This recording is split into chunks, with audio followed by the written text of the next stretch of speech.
Ana acordou sobressaltada com o som de portas batendo e vozes alteradas e quando pela casa antiga em Alfama, Lisboa.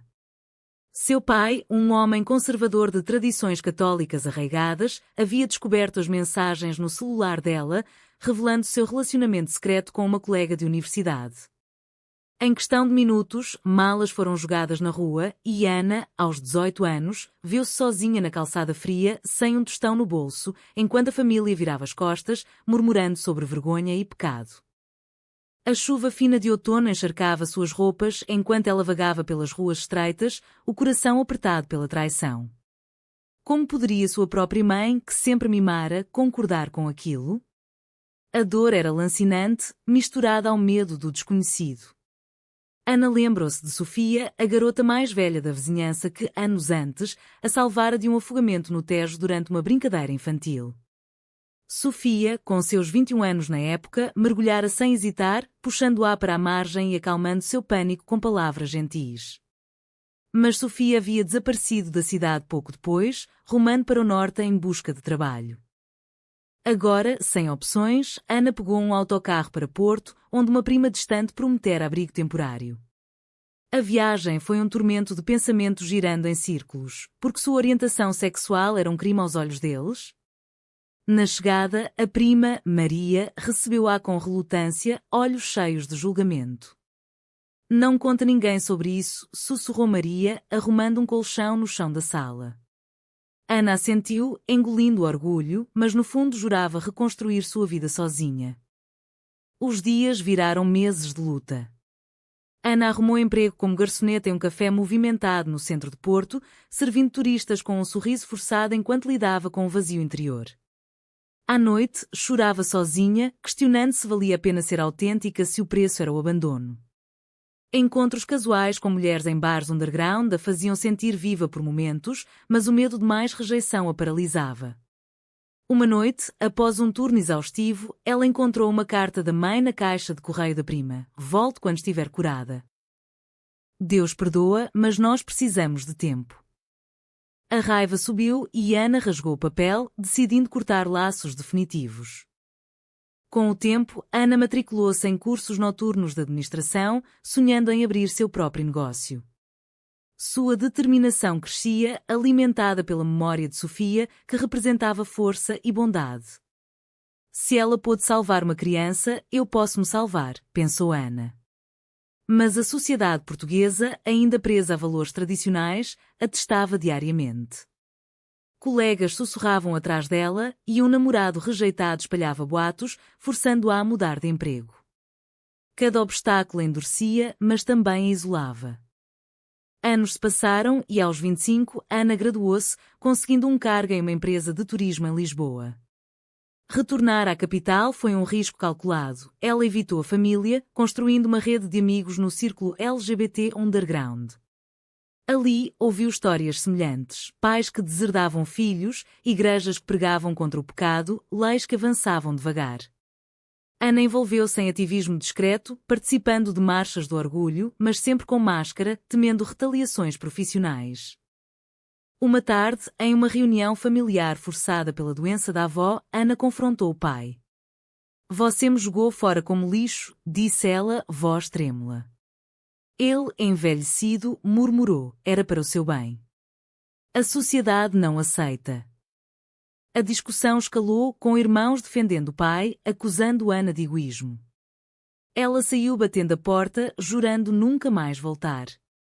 Mas o encontro reacendeu feridas antigas, fazendo-a questionar se o perdão era possível. Enquanto isso, Sofia, desconhecida para Ana, vivia uma vida paralela de sacrifícios. Após salvar Ana criança, Sofia mudara-se para o Alentejo, fugindo de um pai abusivo.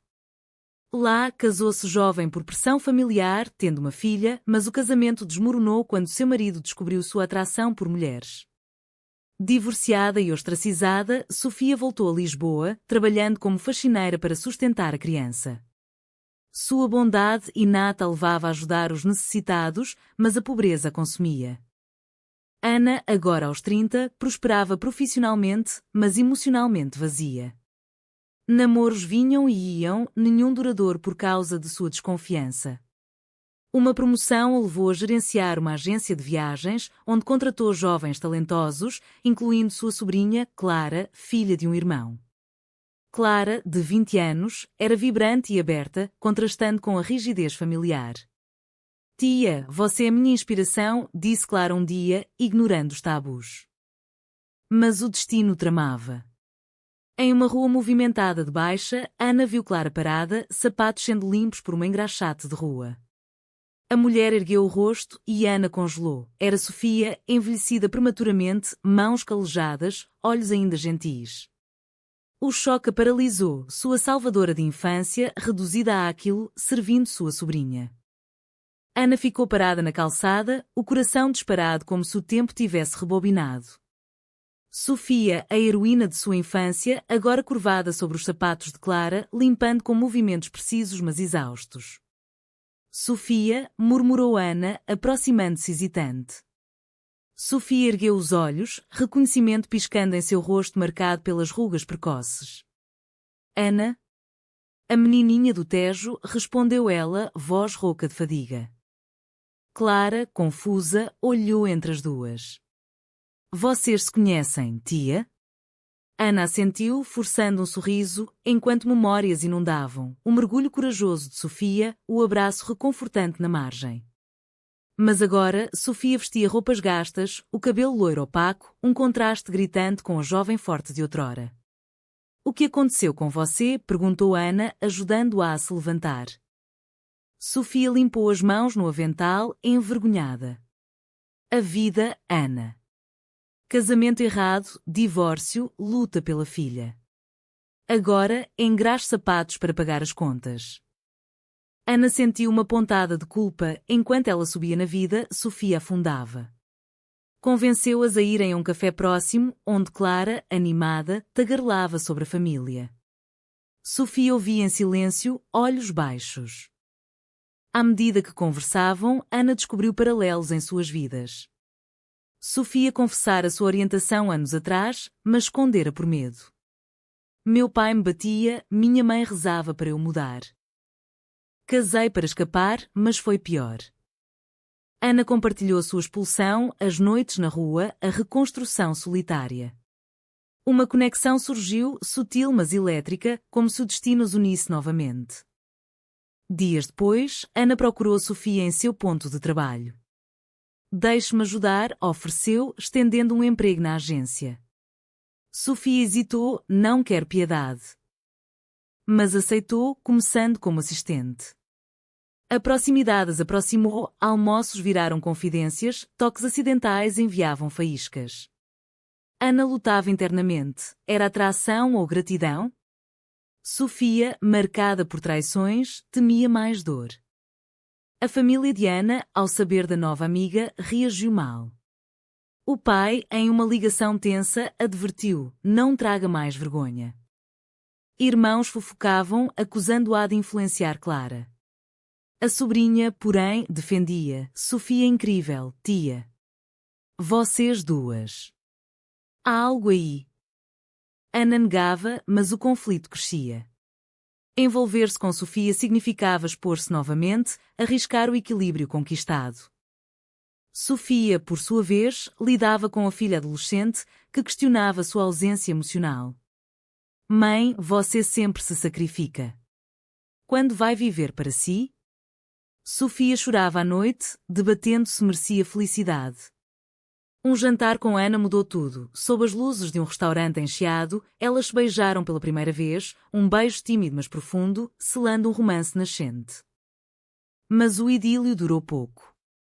O ex-marido de Sofia reapareceu, exigindo custódia da filha, usando sua orientação como arma. Você é uma pervertida, gritou ele no tribunal. Sofia, aterrorizada, considerou recuar. Ana apoiou, contratando advogados, mas o processo drenava suas energias. Vale a pena? Perguntou Sofia uma noite, lágrimas nos olhos. Ana, firme, sim, por nós. A sociedade amplificava o drama. Jornais locais noticiavam casos semelhantes, destacando preconceitos enraizados em Portugal. Amigos de Ana distanciavam-se, temendo associações. No trabalho, rumores circulavam, ameaçando sua posição. Ela enfrentou o chefe: minha vida pessoal não afeta o profissional. Mas a pressão montava, forçando escolhas duras. Clara, leal, confrontou a família. Vocês expulsaram a tia por ser quem é. Agora, vão fazer o mesmo com Sofia? O pai de Ana, enfraquecido pela idade, murmurou remorso, mas a mãe insistia em tradições. Uma reunião familiar explodiu em acusações: você destruiu nossa unidade, gritou um irmão. Ana rebateu: vocês me destruíram primeiro. Sofia, abalada, quase terminou tudo. Não quero te arrastar para o fundo. Mas Ana a convenceu: juntas, subimos.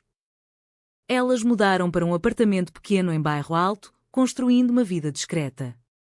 No entanto, o ex de Sofia intensificou ataques, espalhando calúnias online. Sofia perdeu clientes antigos, afundando em depressão. Ana, vendo-a sofrer, questionou suas prioridades. Sacrificar sua carreira por amor? O dilema a consumia, noites insones debatendo moralidade. Amor não deveria custar tanto, pensou. Mas o laço com Sofia era inquebrável, forjado em salvamentos mútuos. O tribunal em Lisboa era um caldeirão de tensões, com Sofia no banco, enfrentando o ex-marido que a pintava como inadequada. Ela vive com outra mulher, proclamou ele, voz ecoando pelas paredes frias. O juiz, um homem de meia idade, franzia a testa, refletindo os vieses sociais ainda prevalentes. Ana, na plateia, cerrava os punhos, impotente diante da injustiça. Após a audiência, Sofia desabou nos braços de Ana. E se eu perder minha filha? Ana acalmou: não vamos permitir. Mas internamente, duvidava, o sistema favorecia normas tradicionais. Elas contrataram uma advogada especializada em direitos LGBT que argumentou pela igualdade, citando leis recentes. Portugal evoluiu meritíssimo. O processo arrastou-se, custando caro em dinheiro e sanidade. Enquanto isso, a família de Ana pressionava. A mãe ligou: termine isso antes que destrua Clara. Ana rebateu: Clara é adulta, mãe. E eu mereço felicidade. A conversa terminou em lágrimas, reabrindo feridas. Irmãos boicotavam encontros, isolando Ana mais. Clara, solidária, visitava secretamente, trazendo notícias: avô está doente, tia. Ele pergunta por você. Sofia, grata mas culpada, propôs uma pausa. Talvez eu deva voltar para o Alentejo. Ana negou veementemente: não fuja de novo. Seu romance aprofundava-se em meio ao caos, com noites de conversas profundas sobre identidades reprimidas. Sofia revelou abusos passados, explicando sua resiliência quebrada. Ana compartilhou medos de abandono, forjando uma intimidade vulnerável. Um escândalo no trabalho complicou tudo. Um colega invejoso vazou fotos delas juntas, rotulando-as. O chefe chamou Ana: isso afeta nossa imagem conservadora. Ela defendeu-se: meu desempenho é impecável. Mas foi rebaixada, salário cortado. A raiva a consumiu, anos de esforço ameaçados por preconceito. Vale o preço? Questionou-se, olhando Sofia dormir. Clara, inspirada, juntou-se a um grupo ativista, marchando pelo orgulho em Porto. Pela tia Sofia, gritou ela. Mas isso enfureceu a família. O pai de Ana a deserdou publicamente em uma carta. Você escolheu o pecado sobre o sangue. Ana chorou, mas encontrou força em Sofia: sangue não define família. O verdito veio: custódia compartilhada, com condições. Sofia ganhou, mas o ex continuou hostil, exigindo visitas supervisionadas. Aliviadas, elas celebraram discretamente, mas o dano estava feito. Sofia desenvolveu ansiedade, questionando cada decisão. E se eu for uma mãe ruim por ser assim? Ana a reconfortava, mas o peso crescia. Ana decidiu confrontar o pai doente. No hospital, ele a olhou fraco: errei, filha. O medo me cegou. Lágrimas rolaram, um perdão tênue surgiu. Mas a mãe resistia, Deus não aprova. Ana saiu dividida, debatendo reconciliação versus autorrespeito. Perdoar é fraqueza ou força, pensou. Sofia, motivada, começou terapia, lidando com traumas. Quero ser inteira para nós. Ana apoiou, mas enfrentava sua própria crise, uma oferta de emprego em Madrid, longe dos julgamentos. Aceitar significava deixar Sofia? O dilema ético a atormentava, lealdade versus ambição. Clara, mediadora, organizou um jantar familiar surpresa. Tensões explodiram, acusações voaram, Sofia defendida por Ana. Um irmão gritou, vocês contaminam nossa linhagem. Sofia rebateu, amor não contamina. A noite terminou em caos, com portas batidas. Mas sementes de mudança plantadas, Clara sussurrou, eles vão ceder, tia. Meses depois, Ana recusou a oferta espanhola, priorizando o relacionamento. Você é meu lar, disse Sofia. Elas adotaram uma rotina, ajudando outras mulheres em situações semelhantes através de um grupo de apoio. Mas sombras persistiam, ameaças anônimas, olhares hostis na rua. O ápice veio quando o ex de Sofia tentou sequestrar a filha. Sofia, corajosa, confrontou, nunca mais nos toque. Ana chamou a polícia, solidificando sua união. O incidente uniu a família de Ana. O pai, recuperado, visitou, protejam-se mutuamente. Um degelo lento começou. No entanto, custos emocionais acumularam. Sofia perdeu a inocência, Ana a confiança. Elas debatiam, sacrifícios valem a liberdade? O amor delas, forjado no fogo, resistia, mas com cicatrizes. Com o ex de Sofia preso por tentativa de sequestro, um alívio temporário pairou. Mas as repercussões sociais ecoavam, jornais sensacionalistas exploravam a história, rotulando-as como casal lésbico em guerra. Ana, exposta, perdeu clientes na agência. Nossa privacidade foi violada, desabafou ela com Sofia, que a sentia, olhos cheios de culpa.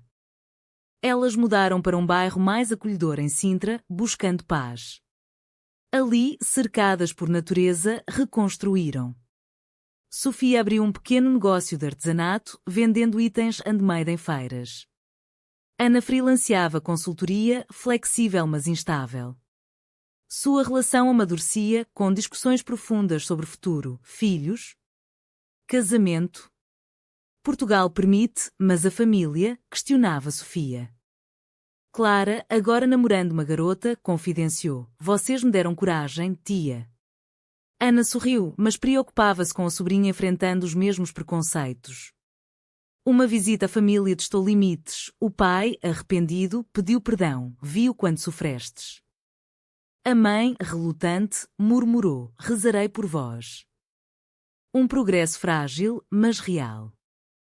Sofia, porém, lutava com depressão recorrente. Meu passado me persegue. Terapia ajudava, mas recaídas vinham. Ana, exausta, questionava sua resiliência. Posso sustentar nós duas? Um amigo sugeriu separação temporária, mas Ana rejeitou. Abandono não é opção. Um evento ativista em Lisboa as uniu novamente. Sofia falou publicamente. Fui salva uma vez, agora salvo a mim mesma.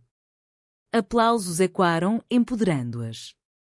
Mas backlash online seguiu, ameaças, insultos. Elas reportaram, mas o stress crescia. Sociedade muda devagar, disse Ana. Clara, envolvida, organizou um podcast sobre histórias LGBT, convidando-as, contem sua jornada. Hesitantes, aceitaram, compartilhando dores e vitórias. O episódio viralizou, atraindo apoio mas também ódio. Um irmão de Ana ligou furioso, vocês expõem a família. Ela rebateu, verdade liberta. O clímax emocional veio quando a filha de Sofia, agora 15, descobriu tudo. Mãe, você é gay? Sofia, trêmula, confirmou. A garota abraçou-a, amo você assim. Lágrimas de alívio, um peso levantado. Ana, testemunha, sentiu esperança. Mas traições surgiram. Um amigo de Sofia vazou detalhes pessoais para o ex recém-libertado. Ele reapareceu, exigindo dinheiro. Sofia, aterrorizada, considerou pagar. Ana interveio: não ceda. Elas contrataram proteção, mas o medo persistia. Ana enfrentou um dilema moral: revelar segredos familiares para desmascarar hipocrisias? Seu pai havia tido um caso, usá-lo como alavanca? Não sou como eles, decidiu, optando por integridade. Com o tempo, elas casaram em uma cerimônia íntima, com Clara como madrinha. A família ausente, mas mensagens de paz chegaram. Um dia virão, disse Sofia. O casamento simbolizava triunfo, mas o custo: amizades perdidas, carreiras abaladas. Anos passaram, Ana aos 35, Sofia aos 38, viviam estavelmente. Mas ecos do passado voltavam. Uma carta da mãe de Ana: quer conhecer minha nora. Um passo hesitante para reconciliação. Clara, formada, mudou-se para elas, formando uma família não tradicional. Vocês me ensinaram resiliência. Mas desafios continuavam, leis antidiscriminação debatidas no Parlamento, com elas testemunhando. Sofia, reflexiva, perguntou: pagamos caro demais? Ana respondeu: não, pois ganhamos liberdade. Seu amor, testado, emergia mais forte. A vida em Sintra fluía com uma calmaria conquistada a duras penas, mas tensões latentes borbulhavam. Ana, agora consultora independente, viajava frequentemente, deixando Sofia sozinha com pensamentos intrusivos. E se tudo desmoronar de novo, confidenciava Sofia à terapeuta. Ana retornava exausta, mas dedicada, cozinhando jantares românticos para reacender a chama. Clara, vivendo com elas, trouxe vitalidade, mas também conflitos geracionais. Vocês sofreram tanto, eu não vou me esconder, declarava ela, postando sobre sua namorada online. Sofia advertia: cuidado, filha. Ana mediava, equilibrando cautela e empoderamento. Uma discussão acalorada surgiu quando Clara criticou a família: eles são hipócritas. Ana defendeu: são produtos de sua época. O pai de Ana, falecendo, deixou um testamento surpreendente, herança para ela, com nota: perdão por meu erro. A mãe, viúva, aproximou-se relutante, visitando. Aceito, mas não entendo, disse. Sofia, hospitaleira, serviu chá, criando pontos frágeis. Irmãos seguiam distantes, mas um sobrinho curioso apareceu, quebrando o gelo. Sofia expandiu seu negócio, contratando mulheres em vulnerabilidade. Pago adiante, explicava. Ana orgulhava-se, mas invejava a estabilidade emocional dela. Sua própria ansiedade crescia, sonhos com expulsão a acordavam. Sou forte o suficiente? Questionava. Um documentário sobre direitos LGBT as convidou para entrevista. Elas aceitaram, expondo vulnerabilidades. Salvamos uma à outra, disse Ana. O filme premiado trouxe fama, mas escrutínio. Críticos conservadores atacavam, propaganda imoral. Elas ignoravam, focando no impacto positivo. Clara casou com sua parceira, convidando a família toda. Metade compareceu, um marco. O pai ausente, mas a mãe dançou, lágrimas nos olhos. Sofia e Ana, madrinhas, viram esperança. Mas uma prima sussurrou julgamentos, reavivando dores. Anos finais trouxeram reflexão. Aos 40, Ana escreveu um livro sobre sua jornada, Salvadas pelo Amor. Sofia ilustrou a capa. Lançamento em Lisboa lotado, com debates acalorados sobre sociedade portuguesa. Mudamos? Perguntou um repórter. Ana, devagar, mas sim. Sofia, saudável, adotou hobbies, jardinagem, pintura. Encontrei paz, disse. Ana, aposentando cedo, viajava com ela, explorando Portugal. Memórias de infância no Tejo as uniam, você me salvou 2 vezes. Clara, mãe agora, nomeou a filha em homenagem a elas. Herança de coragem. A família expandida celebrava feriados juntos, misturando tradições. No entanto, sombras persistiam, leis retrocessos propostos, fazendo as ativistas novamente. A luta nunca acaba, suspirou Sofia. No crepúsculo de uma vida compartilhada, Ana e Sofia sentavam na varanda, mãos entrelaçadas. Valeu cada lágrima? Perguntou Ana. Sofia sorriu. Sim, pois nos encontramos. Mas e se o perdão familiar fosse uma ilusão e o preço do amor sempre alto demais? Foi certo priorizar o eu sobre o coletivo ou o egoísmo disfarçado de autenticidade?